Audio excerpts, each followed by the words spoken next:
In all of Valorant's history, meta has come and gone, whether it's because of map, weapon, or agent changes, and with these updates, every player seems to have their own take on what is truly the most game-defying.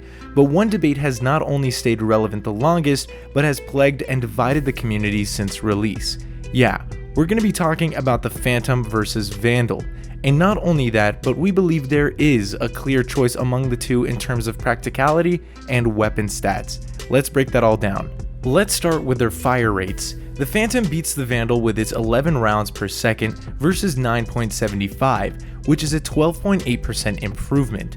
That level of fire rate increase means a lot in the context of being able to track and take down enemies in the close to mid range. Tracking players with the Vandal close range, assuming you don't immediately hit a nice headshot flick, is a horror story many Vandal players struggle with. Most clips on social media of a pro player whiffing easy shots on an enemy 10 meters in front of them always seems to be with the Vandal, never vice versa. Next, let's talk about bullet accuracy. The Phantom, despite being agreed upon as the close-ranged rifle, somehow beats the Vandal again with the first shot accuracy stat.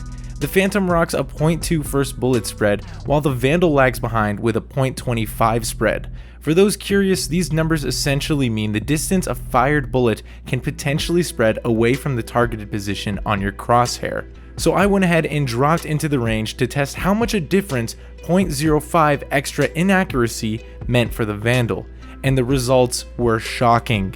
For this test, I lined up a perfect operator headshot on the bot next to the bullseye test 50 meters away. I tap fired both guns 100 times and ran this test 2 extra times in case I had just gotten lucky on one test. Here are the stats. So with this information, it's obvious the Phantom's lower first shot inaccuracy makes it 8% more likely to hit that headshot than the Vandal. This also means, in a statistical sense, about a third of all shots you fire with the Vandal, even if it's a perfect headshot, will miss at range because of its lackluster spread stats. Of course, these tests were run at 50 meters, which are pretty rare engagements on some maps, but being 8% less reliable at what rifles are supposed to be good at, being sturdy at any range, it's not flattering in the slightest. So let's talk about bullet count. Because the Phantom fires faster, it has to make up for it by carrying slightly more ammo, being 30 up from 25. But this is less of a balance of the two guns, as it's clear it's just a straight up advantage for the Phantom. I shouldn't have to walk players through why more bullets is always better. It's more fights you can tackle without having to worry about reloading and being vulnerable for a short time. Now, I'd love to give Vandal fans a breath of fresh air for a second and talk about damage falloff. And yes, this is an intended advantage, but I'm also going to make a counterpoint after I list the stats. The Phantom takes a hit on its damage output starting at 15 meters, dropping the headshot number from 156 to the infamous 140. Now for the counter argument. The time to kill with only body shots with both weapons is incredibly irrelevant in the grander scheme of things, only being a difference of about 0.04 milliseconds in the Vandal's favor past 15 meters. A small note that ends up being surprisingly important is the Phantom's Suppressor feature. This in a nutshell means there's no tracers when firing, which lets you confidently spray smokes without your location being revealed. This doesn't happen with the Vandal, because when spraying smokes, large and obvious lines come through it, alerting enemies of where to shoot back. So you basically can't test smokes without the glaring risk of getting easily spammed back. Penultimately, let's discuss weapon recoil. I'll keep things simple as it's explicit that less recoil is always better in Valorant.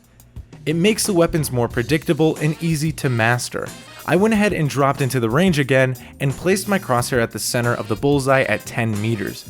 I emptied both clips of the Phantom and Vandal by full spraying and got some glaring results. From multiple tests, it was obvious that the Phantom climbed up the wall roughly 10% less, and not only that, but it swayed from left to right about 10% less as well. Finally, let's talk about how the gameplay cycle of Valorant affects each weapon's viability. Many, if not most, abilities in the game's purpose is to close a gap, not increase it. All Molly abilities deny enemy positions, flashes let agents take space, and smokes cut off long angles. As we've discussed, the only thing the Vandal can do to best the Phantom is fight at range. So if this access to range is stifled, then you're basically just left there twiddling your thumbs with your inferior weapon. Also, let's just look at the Valorant maps themselves. The vast majority of bomb sites featured in the game require phantom range fights for a distinct advantage. To put a nail in the coffin on this ancient debate, I'll rapid fire some extra stats to help solidify my points. The phantom actually can't be heard past 40 meters except in the direction of fire.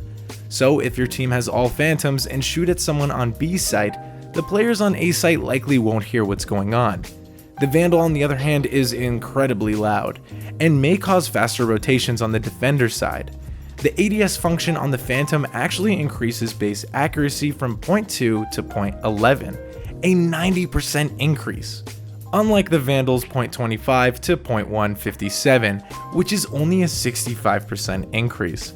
Along with the aforementioned Phantom benefits, there's no price differences between the two. They have the same walk speed, same equip time, same reload speed, but hey, one taps, am I right? So let us know what you think of the age-old debate.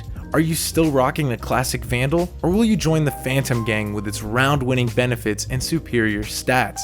Let us know using the comment section below. If you enjoyed this video, you might enjoy our guide on how to jump peek like a professional. You can check it out by clicking on the video to the right. And if you'd like to stay up to date with all the content we make sure to subscribe and turn on notifications. See you in the next video.